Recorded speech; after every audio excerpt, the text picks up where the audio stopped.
Welcome to the show. It's episode 278 of the Comic Watchers. My co-host Matt has the night off, but we're here and we're talking about the Free Speech Handbook with Ian Rosenberg and I'm sorry, Mike. I don't want to butcher your last name, so I'll let you. I'm Mike Cavallaro. Good to meet you, Chad. Before we get started talking about the book itself, we'd like to find out a little bit about our guests. So why don't you tell us a little bit about your, history reading comic books and as creators? Sure, I can start. Thanks for having us on, Chad. My name is Ian Rosenberg. I'm the author of Free Speech Handbook, as we'll be talking about. And I've also been a media lawyer and First Amendment expert for essentially my whole career, over 25 years.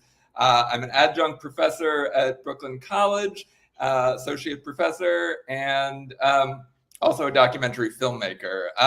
I've been a lover of comics and a fan of comics since I was a kid, and I was more comic strips than comic books when I was young. But then in college, I got turned on to graphic novels, starting with Mouse, like so many people, and I just consider it an enormous privilege to now be a part of the graphic novels world. Which Mike has brought me into, not kicking and screaming, but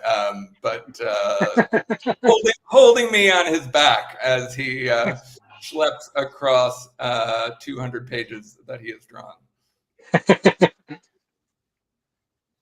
And Mike, tell us a little bit about yourself. So I'm Mike Cavallaro. I'm a cartoonist. I've been a cartoonist for a little over 30 years. I had my start back in the day in Jim Shooter and Bob Layton's Valiant Comics in the early 90s. That was my first work in comics. Since then, I've worked for most of the major publishers here and there.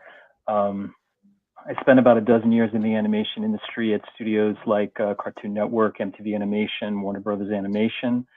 I mostly, last several years, I've mostly been back in comics, working on graphic novels in the book market, mostly for a publisher called First Second Books.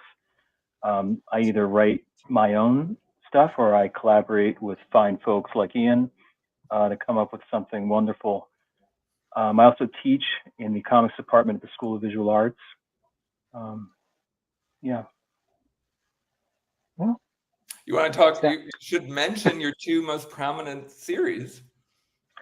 Ian's so good at reminding me to promote myself. So I mean, aside from Free Speech Handbook, for the last few years, I've been doing a series called Nico Bravo. It's a middle grade kind of fantasy adventure series that's published by First Second Books. There's 3 Nico Bravo books out, and I'm currently working on a spin-off series called Eowulf. The first Eowulf book is out. It's a Kirkus book of 2024.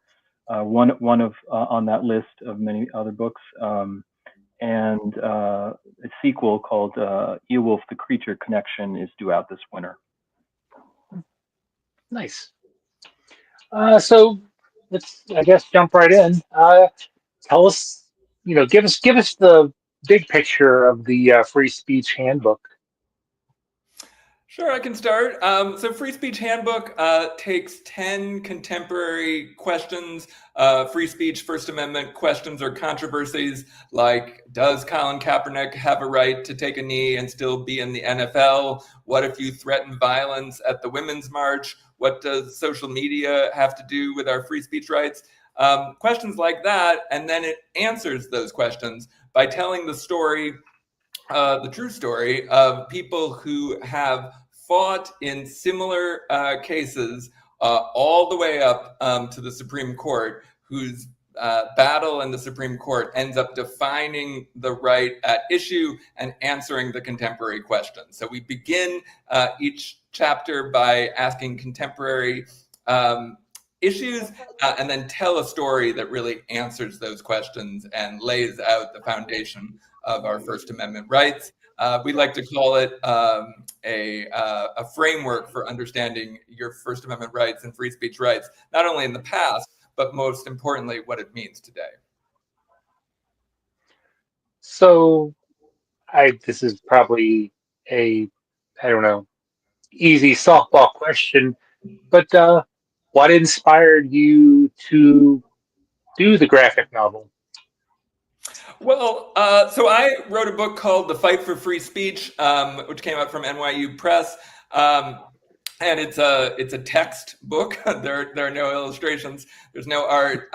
And at the time that I got that deal, my agent heard about how First Second was launching a new civics comics initiative called World Citizen Comics, and that they were really trying to answer a lot of the sort of burning questions about government and politics and our rights and immigration and other topics.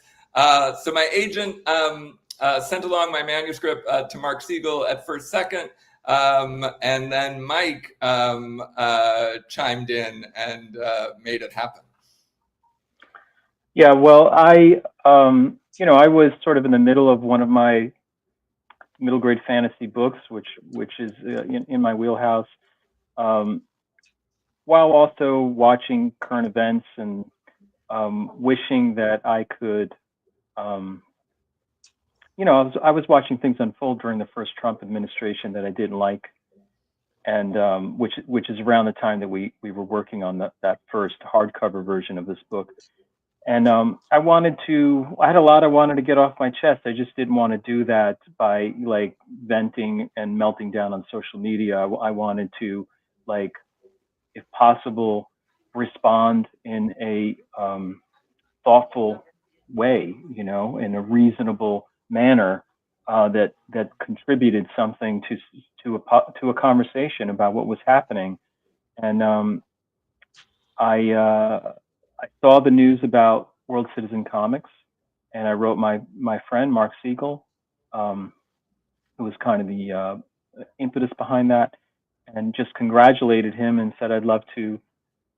This is what I've been wishing for, and I would love to contribute somehow. And he's like, I just got this proposal from a guy named Ian Rosenberg, and you want to check it out? And I was like, yeah. And Ian's proposal just sort of excited and it energized me. And if you had asked me before, I don't think I would have conceived of a book about the First Amendment as being the thing that would allow me to scratch that itch. But after reading Ian's proposal, I was like, oh yeah, this has arms that go in everywhere, and it really does address a lot of the things that are bugging me. So it seemed like the ideal project, and I jumped on board and we got to work. And now we have the new edition. This is an updated new paperback edition from First Second sister imprint, 23rd Street Books, which is now focusing on adult audiences for graphic novels. And so we're excited that this is just released last week in this new updated paperback.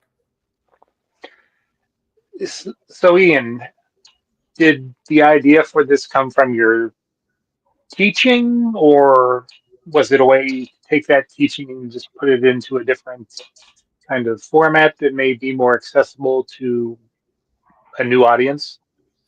Yeah, a little bit of that. There's a Toni Morrison line I love to quote, that if there's a book out there that you're looking for and it doesn't exist, you should write it yourself. I'm paraphrasing that, but there was not a book. I teach media law to graduate students at Brooklyn College who are getting a master's in communication. They're part of the the television, radio, and emerging media department. So they're all not lawyers. And so much of what's so great about graphic novels is that it can really grab people in who might not be interested otherwise, or might not be expert otherwise in the subject matter. And so it really felt like an amazing opportunity to not only have this book in a new format, but a format that would hopefully bring about the widest possible spectrum of an audience. And that is always what this book has been designed to do. My whole work, I've been at ABC News for a long time. I'm now a general counsel for a documentary film company called Latchkey Films. But all of my work essentially has been about explaining complicated free speech concepts to curious people who are not lawyers. And I think that the nature of a graphic novel really draws out people who might be put off by the material in other contexts. And in this context, hopefully find it all the more compelling. So when you were compiling, I'll just say case studies that you cover. I mean, you mentioned the Colin, Yep. taking the knee. Kaepernick. And Kaepernick. I'm sorry, my mouth is not talking well tonight, and my brain is. How did you go about deciding which cases that you could cover and make more approachable to this general audience, or that you hope to reach? Yeah, so there were really two primary ways I sort of narrowed it down. I mean, there's any sort of First Amendment lawyer would say there's maybe about 30 key cases out there. People would argue over which 30 they are. But my two guiding principles, one was that I was always looking for contemporary questions, so things that people were really talking about today. So that would always begin each chapter, and then the stories that are being told about the Supreme Court cases, those move chronologically from chapter 1 in the 1920s to the 2000s at the end of the book in chapter 10. So you're sort of subtly getting the history of First Amendment law, but in a way that hopefully is, again, tied to contemporary questions rather than just, we begin in 1920 and then in 1930. So those were the two sort of guiding lights.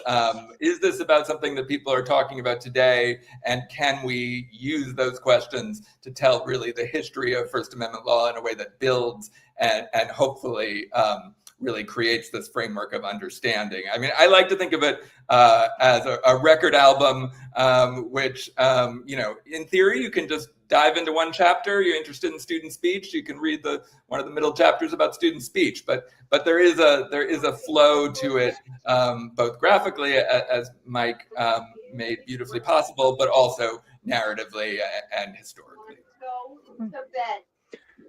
And Mike, how did you go about taking Ian's writing and then translating it to the page and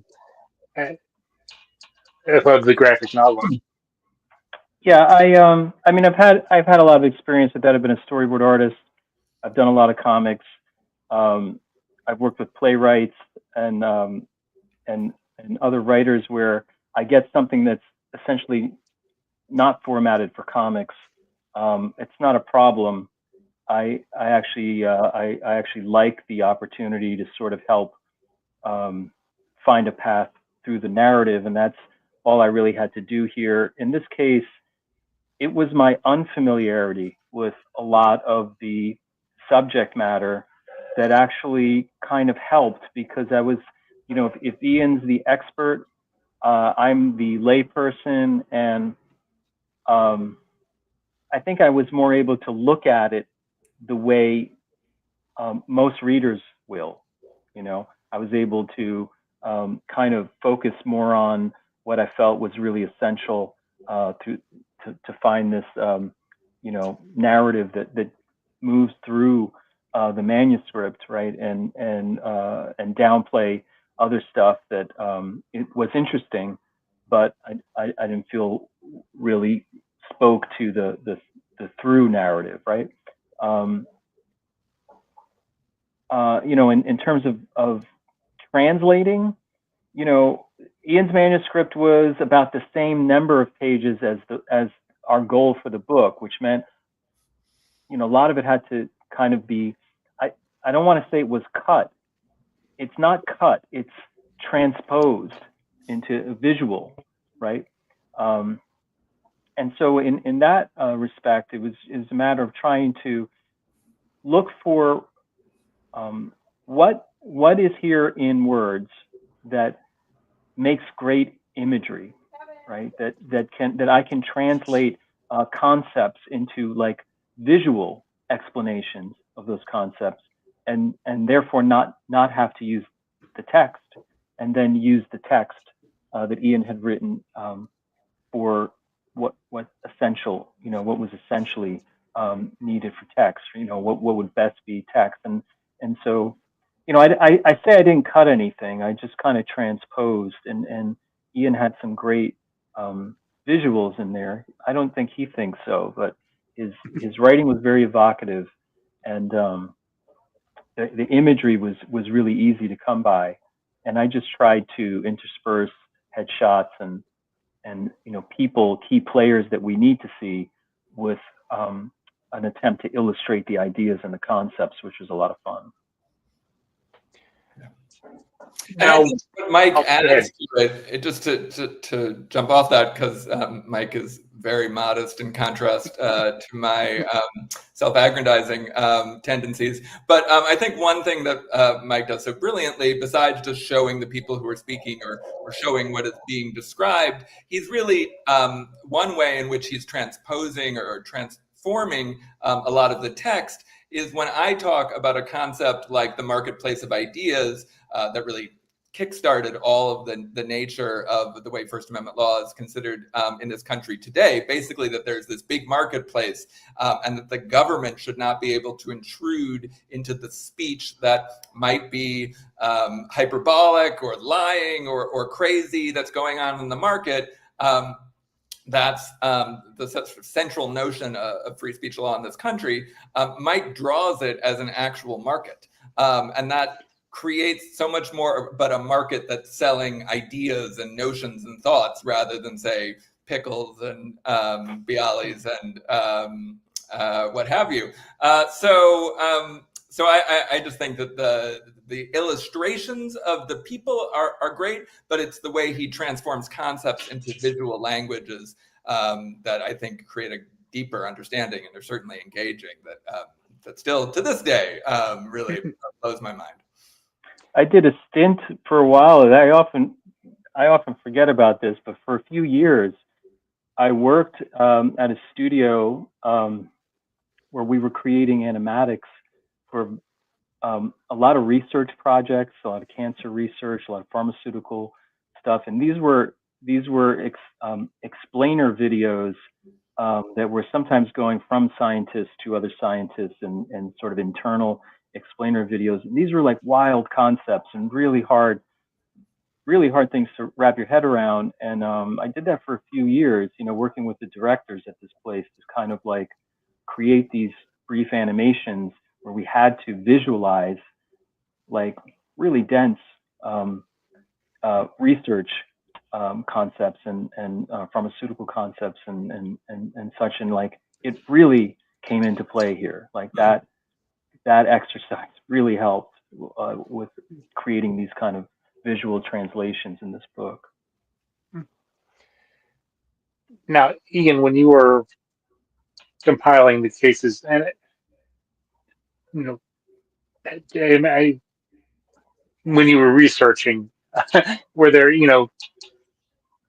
how difficult was it to try to, not be too, like, get the main point across, but also kind of leave off some of the, I don't want to say extraneous, but kind of, boiling the concept down.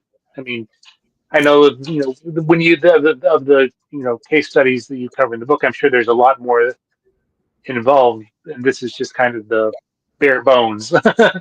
Yeah, well, Timothy Snyder, the Yale historian and author of On Tyranny, which was really an inspiration for this book, has a great line that wisdom can be condensed without dumbing it down.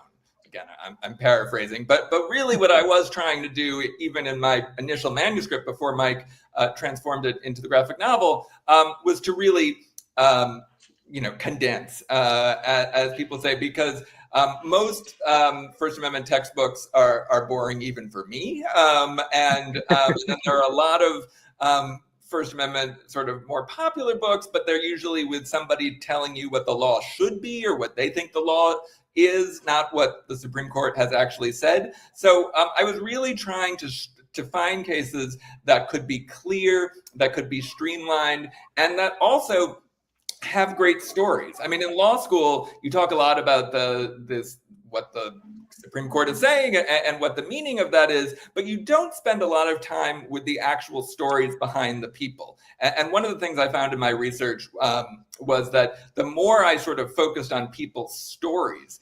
what was it that they were upset about? How were they speaking out? What happened to them when they did? How did they find their way through the legal system? That's almost never covered in law school. And I actually found that to be both personally really exciting. One of the characters that I had never heard about is in the perhaps most famous First Amendment case called Abrams.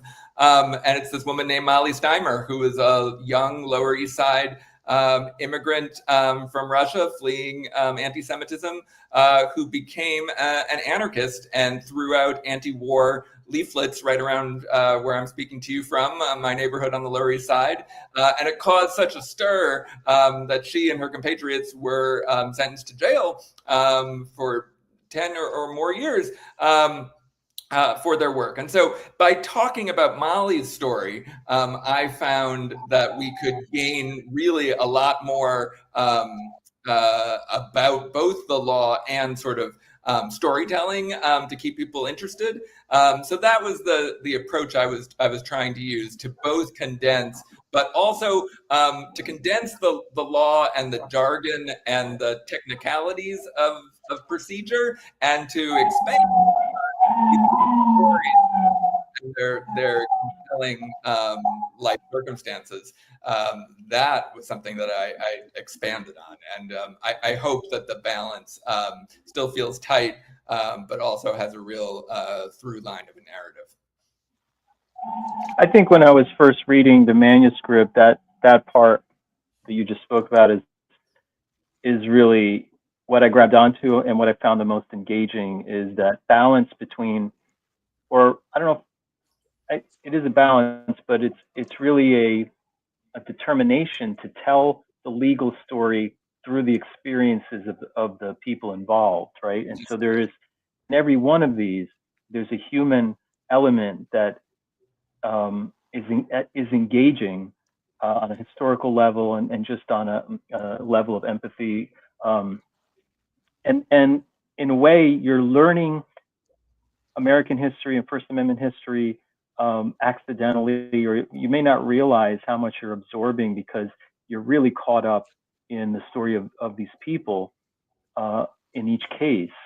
And I also think, that's definitely one of the things that I walked away from this. I think the thing that I learned really here was the way what we think about as our First Amendment rights weren't shaped by administrations.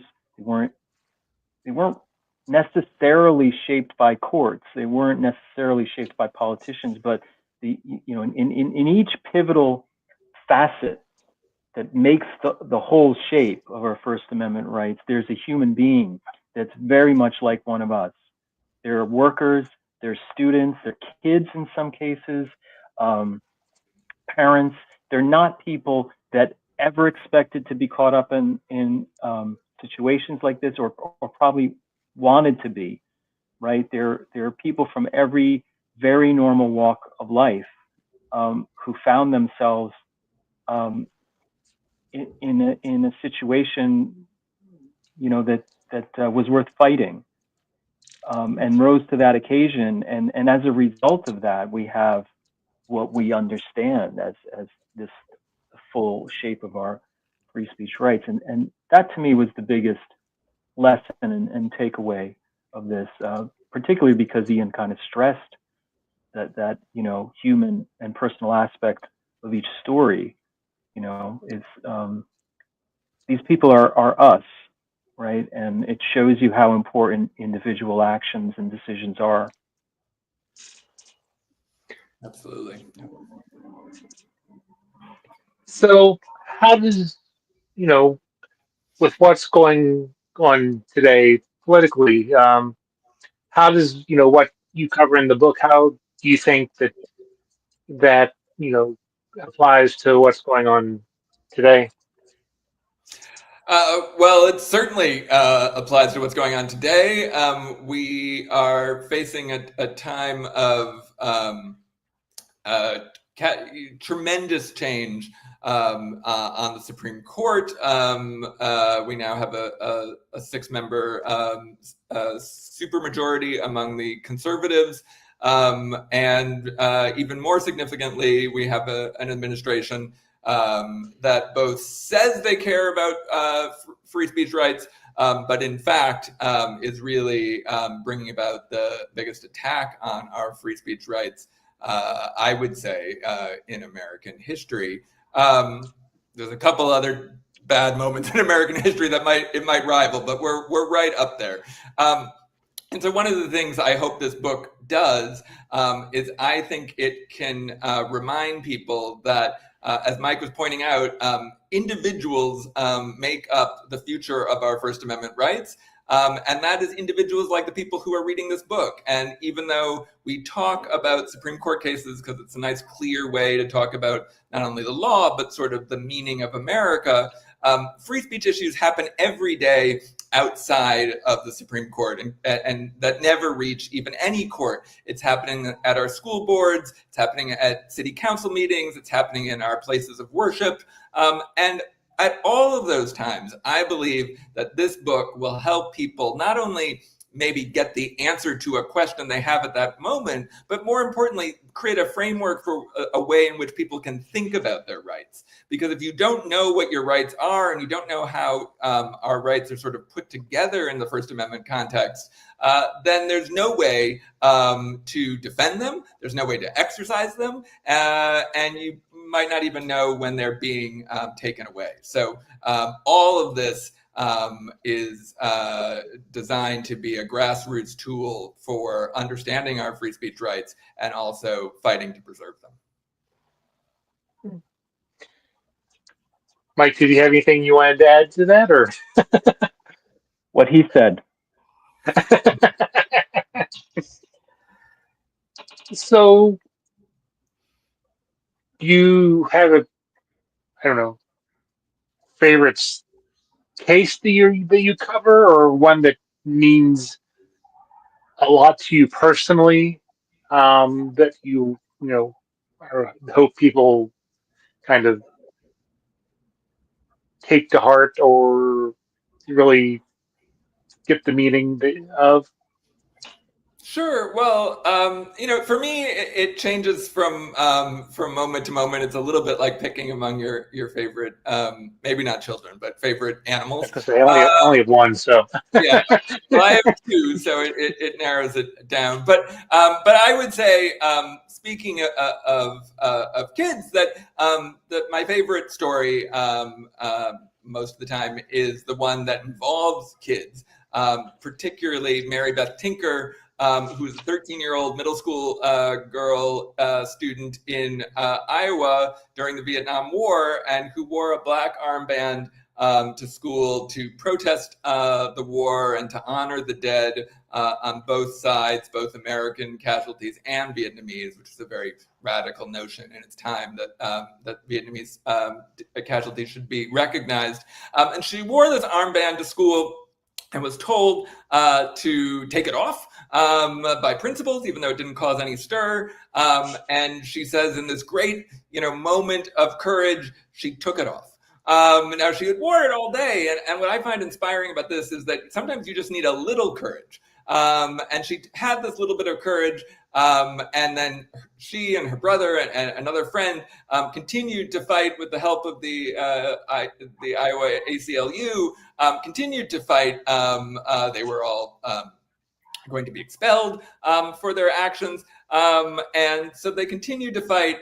And not only do they win, and is there a right to sort of non-disruptive protest at school, but it also was the first time that the Supreme Court recognized that students also have speech rights. And the famous phrase is that students and teachers do not lose their First Amendment rights as they pass through the schoolhouse gates. And Mike has an amazing illustration of the characters and the students sort of being shepherded by a First Amendment figure through the schoolhouse gates. And so I think it's if you're going to look at one story, it's how a 13-year-old girl's very simple action of just wearing a black armband literally changed our rights today. When we talk about students protesting on college campuses and in schools today, that is because of the rights that became recognized by by Mary Beth Tinker's fight. And so she is, and that story is perhaps my favorite. How about you, Mike?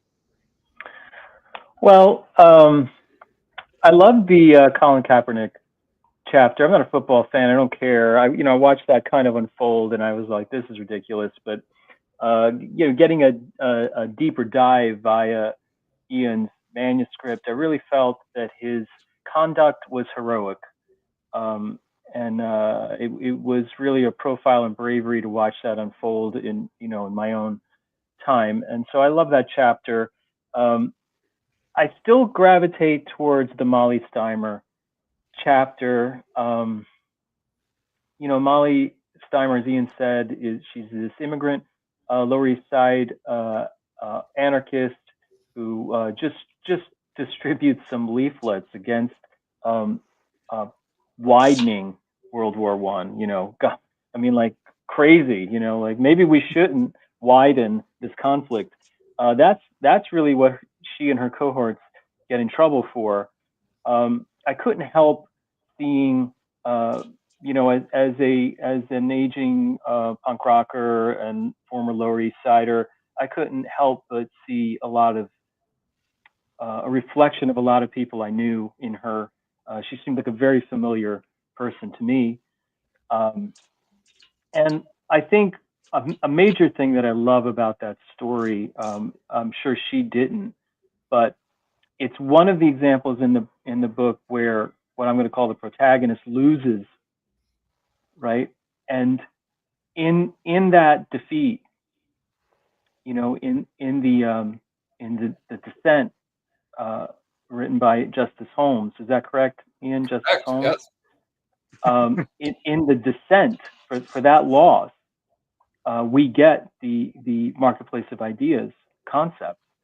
Right. And so it's usually our protagonists are pulling off a victory here, but it's an example where she loses, and yet in that defeat helps define a key cornerstone of our understanding of free speech rights today. Right. And I think the example, and I'm a sucker for a lost cause. Right. And I think the example here is there's a lot of anxiety. I think there's legitimate fear in standing up for your rights, right? Especially in the face of aggression, and especially in the face of like state aggression or government aggression. That's frightening, and we're seeing very frightening things unfold on television and on social media, right? Very violent interactions, right? And so it's normal and natural to be afraid when you're faced with a moment in which you can back down or stand up for your rights. And what I take from that story is that we can't only engage in a defense of our rights when a victory seems likely. In fact, it's the moments when that's very unclear, where the outcome is very unclear, that we have to fight the hardest, right? Because when we don't, then defeat is definite, right? Victory may not be assured, but defeat is definite, right? And in that Molly Steimer story, you see where they fought, and they fought even after the loss. They continued to push back on that decision because they were right, and being right mattered, and it's not always apparent to us in the moment how much it matters, right? So it's a little bit of inspiration to fight and keep fighting. What he said there, yeah. So this is a republication of the original work. Did I hear that correctly? Yeah. I mean, it's a somewhat updated edition, but yes. Okay. Can you give me some examples of things that you've updated? Because it seems like, I don't know, court cases are pretty static. I mean, I don't know. What kind of updates did you make to the book for this release? Right. Well, so one of the things, so there's an updated introduction that sort of frames what has the transformational occurrences that have happened both on the court, as I alluded to, the impeachment of President Trump during his first term, him being acquitted, and also sort of looking at what these cases mean today, when it feels like the constitutional ground beneath our feet is sort of shifting and in ways that we cannot predict. And one of the things that I find most gratifying, less about what we changed and updated and more about how this book works, is I think that these stories and this approach to understanding our First Amendment law works even when things change. So Stephen Colbert being essentially forced out of his role by the Trump administration and the spinoff that's happening at CBS, or the merger or whatever, that pressure on Colbert, it all happened after even this paperback edition has been released or was ready for release. But we have a whole chapter on the power of satire. And why, starting with Samantha Bee and others, and in another case with talking about an epic Titanic fight between Jerry Falwell and Flint, the publisher of Hustler, Larry Flint. And that case about the protection of satire, which actually begins with Trump's criticisms and threats to Saturday Night Live because of his disapproval of the way they parodied him, that is more relevant today than ever. It's an overused phrase to say more blank than ever, but it's true in this case. And I think that this is giving you, this book is giving people the building blocks to start thinking about these issues in new ways. All right, so there hasn't been Colbert, isn't written about in the book, but satire is. And what does this book tell us about our rights to satire? And what it tells us is even the previous conservative court led by Chief Justice Rehnquist, at the time considered the most conservative Chief Justice in modern history, even he believed that satire, even sort of base satire coming out of Hustler magazine, saying that that Jerry Falwell, the religious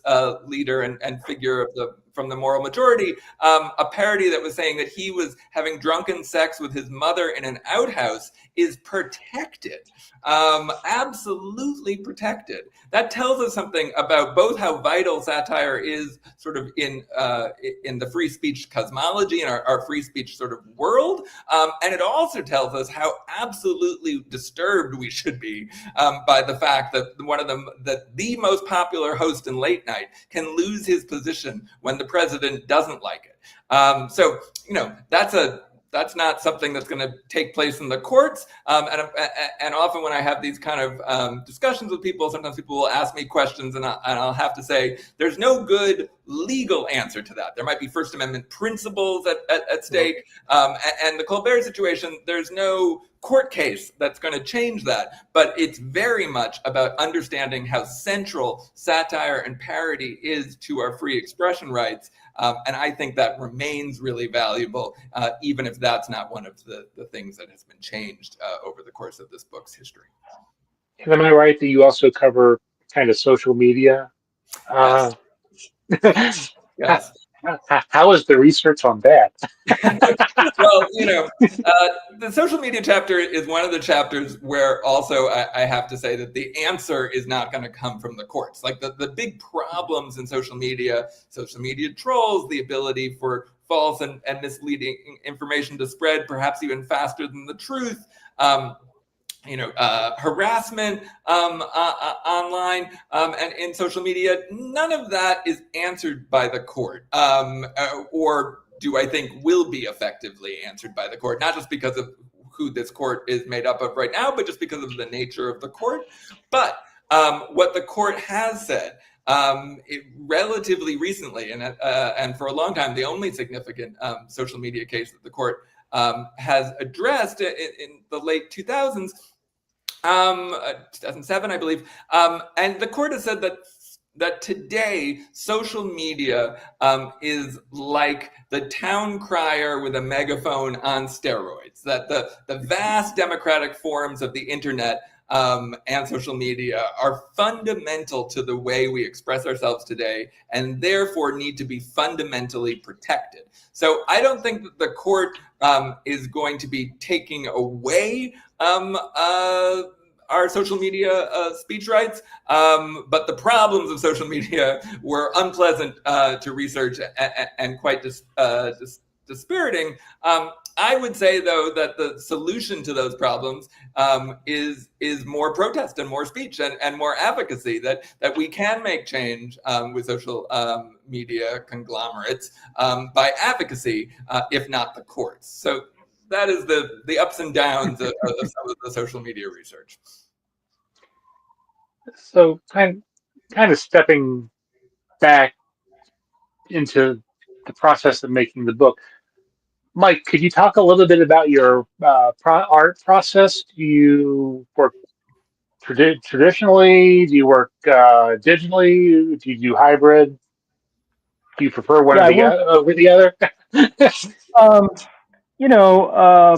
I don't know if it's preferences are weird. I'm not even going to go to preference. The truth is there are demands, schedules and just the realities of working that have kind of shoved me towards working completely digitally. I love paper and ink. It's just recently it's felt like a luxury that it's hard to afford. So I like working digitally too.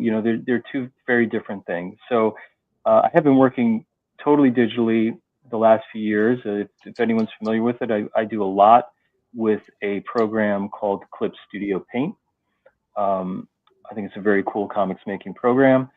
And that's what I used here. And whenever I start a project, I start by really trying to understand the story and creating a sort of visual language that best expresses that story, right? So if you look at my books, my art style changes depending on the book because I'm trying to cast the visual style in a way that best expresses that narrative, right? And so in the case of Free Speech Handbook, I was looking for something that felt spontaneous,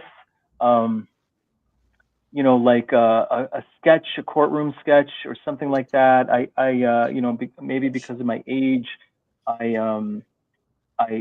thought a lot about Schoolhouse Rock. If you're my age and you remember Schoolhouse I Rock. kind of got that kind of vibe from reading, the book, that it has that kind of, you know, how a bill is supposed to become a law. Exactly. I took a lot of inspiration from those because I grew up with them, and I think they did an amazing job of taking very complex ideas and dynamics and boiling them down to something a kid could understand. And there's a welcoming quality to that artwork. It's not like it doesn't feel claustrophobic or off-putting. Like it kind of draws you in. It's welcoming. It has a simplicity to it, right? So I kind of took that. I have other favorites that are just, like Sergio Aragone is a huge influence on me. He's one of my favorite artists. A lesser known name is Paul Coker Jr., but you do know him. I'd say almost anybody watching this knows Paul Coker Jr.'s work because he did a lot of design work for a studio called Rankin Bass. So if you ever watched Rudolph or Frosty or any of those holiday cartoons, that was Paul Coker Jr.'s designs. He kind of goes into the mix with all this stuff. If you look him up and look at his two-dimensional art, you'll see what I'm talking about. He fits right in there with Aragone's, fits right in there with the artists who created Schoolhouse Rock. And so those are my like cultural touchstones when I'm looking for this language that's going to communicate to the reader. And then I just start drawing. My editor, Mark Siegel, challenged me on this, like to not labor it and to move quickly through it, right? And his suggestion in a conversation with me was, don't do layouts and don't pencil. Just do the final art, which I laughed at him. And I was like, you can't do that. It seemed, even digitally, that seemed impossible. But I think we were in the city, we met to discuss this. And by the time I got home to Brooklyn, I was like, is that possible? I can't resist the challenge. So that is what I did. And Ian and I were talking about this the other day. With those ideas in place, don't pencil, don't thumbnail, just attack, and utilize a unlabored, spontaneous art or line style,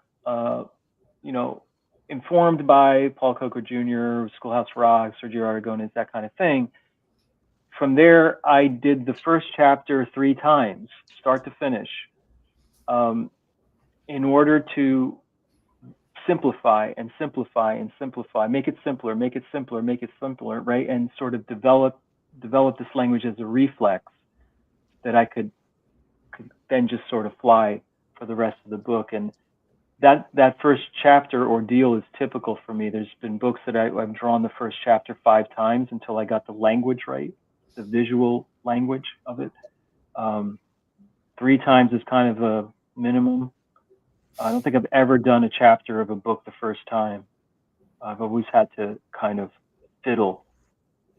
In this case, it was 3. And by the end of that chapter, I felt like I had a approach that was simple and yet flexible enough to handle whatever came up in the rest of the material. And I think it worked. Totally. So Ian, what is the biggest thing that you learned? Be it how you write, or what's the biggest thing you learned, or the biggest takeaway that you hope to apply to your next project? Well, I think one of the sort of maxims that came out of the course of the book is that freedom of speech does not mean freedom from consequences. And this is something that I kind of sort of knew in the back of my head, but it really comes through the work, and it's stuff that Mike has alluded to. Molly Steimer, for example, her conviction was upheld, and so although ultimately the dissent paved the way for showing that she won a moral victory, she lost the case. Mary Beth Tinker and her fellow protesters were expelled from school for a long period of time. The student protesters that we talk about in connection with the Kaepernick case, Jehovah's Witness students who refused to pledge allegiance to the flag because they felt it was a violation of their religious beliefs.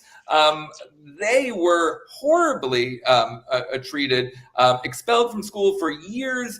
Their parents were forced to they were not allowed to really homeschool them. They were forced to find sort of group schools that would take them. All of this is to say that a lot of the time you might have a First Amendment right to say something, but there is still going to be an awful lot of consequences that come about from saying that. Being able to say something does not shield you from the ramifications of that act of speech.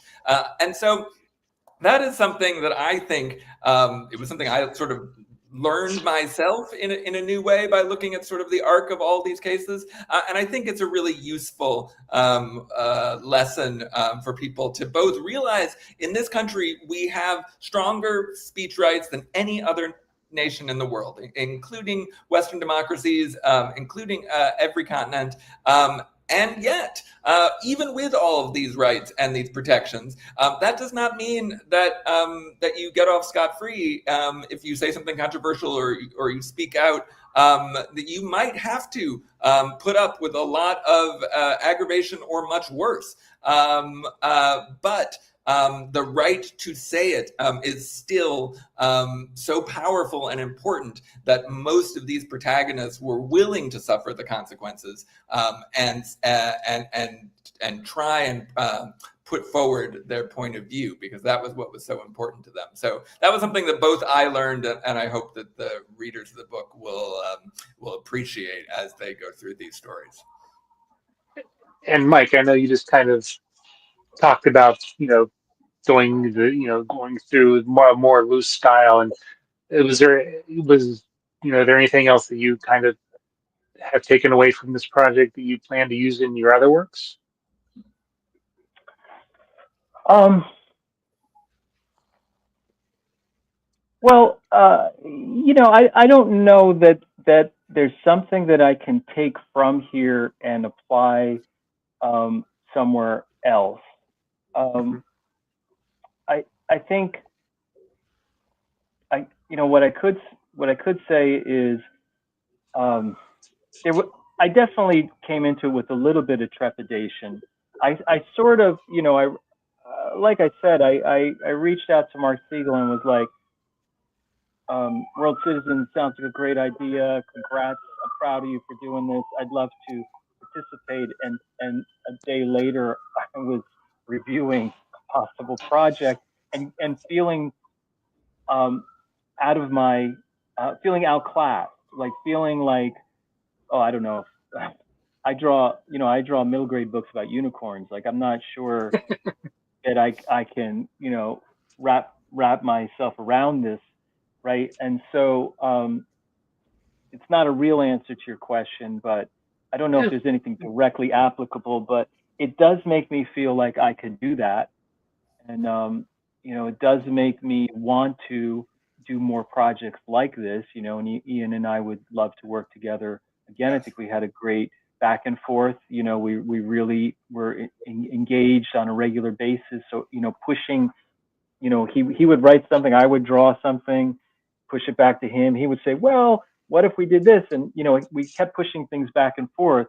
It was really fun. It was a great collaboration. So I think if I walked away with something, it'd be the desire to do more topical work, and to do something again with Ian would be great. Yeah. So segueing off that comment, and I would say that I see you questions like that to answer, so I could segue into this like this. But are there any other legal topics that you would like to give kind of this similar workup? Ian's got a new book. Yes, well, I have a new book coming out in the fall of 2026 that's called Terrible Stuff Damaging Everybody, the true story of lies and libel in the Dominion versus Fox case. So it's a deep dive into the libel litigation between Dominion, the voting systems company that was falsely accused on Fox News of rigging the election in favor of Biden. Yes, falsely. And I tell that story in a similar way, really focusing on the characters and what we can glean from the law rather than getting bogged down in every particular motion. So that's coming out from NYU Press in fall of 2026. Mike and I have some ideas for other projects that until they come to fruition, I won't talk about right now. But I do think that this approach and that the approach hosted by First, Second, and now 23rd Street Books, is really, for nonfiction graphic novels, it is really a winning one. That, sort of taking serious and important political or legal topics and matching those experts with an artist is a phenomenal practice, particularly when the artist is as amazing as Mike. I see there's a comment below. They only do refer to where not the. Well, just because that there are problems, which there are many, with our free speech rights and how they are implemented in this country, I would still argue that there are greater, and by greatest, I don't mean it in some American exceptionalism way of like, we're the best. I mean it in the sense that it's pretty undisputable that there are greater protections for our free speech rights in this country than there are in any other democracy. And of course, far more than the autocratic regimes of so many countries. So terrible stuff damaging everybody will be my next project. And then I hope after that, Mike and I get to collaborate again. Well, if you do a graphic novel of the Dominion voting, then Mike could draw a caricature of a certain pillow guy. That stuff's all ripe for Mike's satiric and gimlet eye. Is that the expression? So yeah, I'd love that. We'll see. So Mike, do you have you mentioned you have some other stuff? Do you have anything else out you can kind of pitch right now or talk about? Eowulf, the second Eowulf book. So Nico Bravo is this series that I've been doing for a while. It's about a kid who works for the god Vulcan in a supply shop for gods, heroes, and mythical creatures. And hilarity ensues. His co-workers are a sphinx named Lula, who's the responsible one, and an angry unicorn named Buck. And it just sort of blends characters from world myth and world folklore. I did 3 of those. A supporting character in the Nico series is this character Eowulf, who's descended from Beowulf. And Eowulf is from New Jersey, and she's an adventurer who wants to follow in her ancestors' footsteps. And we did 3 Nico books and then spun off Eowulf into her own adventures. So one of those is out. The next one is coming out in the winter. That's Eowulf, the Creature Connection, my favorite one so far. And I'm working on Eowulf 3. That's what I'm working on right now. And they're brilliant. They're funny and really work for all ages. Both my kids have grown up reading them, and I still enjoy them today. And Buck, the unicorn, is my favorite. So, would you like to give one last pitch for the book?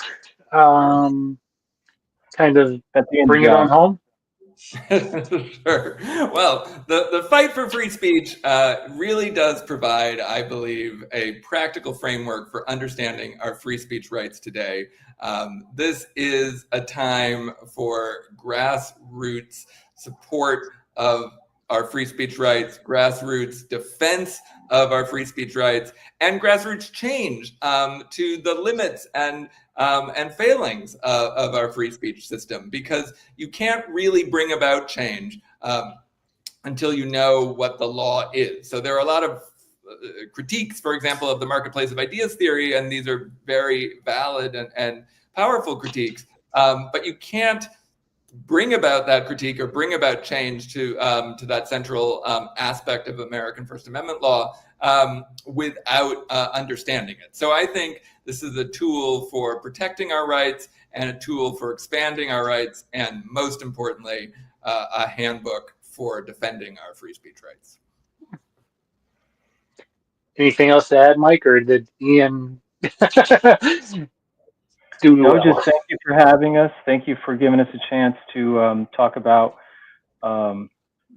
all these topics, and including the book that we made. We really appreciate it. It's great to meet you, and hope this inspires some people to check the book out. And can people find you on social media? Yes, they can. I'm at MikeCavallaro.com on the internet, and you can find me on Instagram, Mike Cavallaro Art. If you can spell it, you can find me. And I have a new website, which is www.ian-rosenberg.com.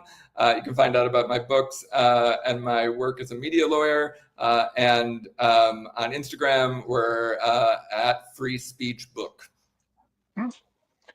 Well, I want to thank you guys for coming on the show to talk about the book. I encourage everybody to check it out. It is available now. And I will say that we will be back next week with multiple returning guest David Pepos, who will be talking about his new young original graphic novel and more. As always, we'll get the lowdown on what he's up to. And as my co-host likes to say, the world can be a terrible place, but it doesn't have to be. Support local art. Help somebody. Just be kind to somebody, and above all, don't be a dick.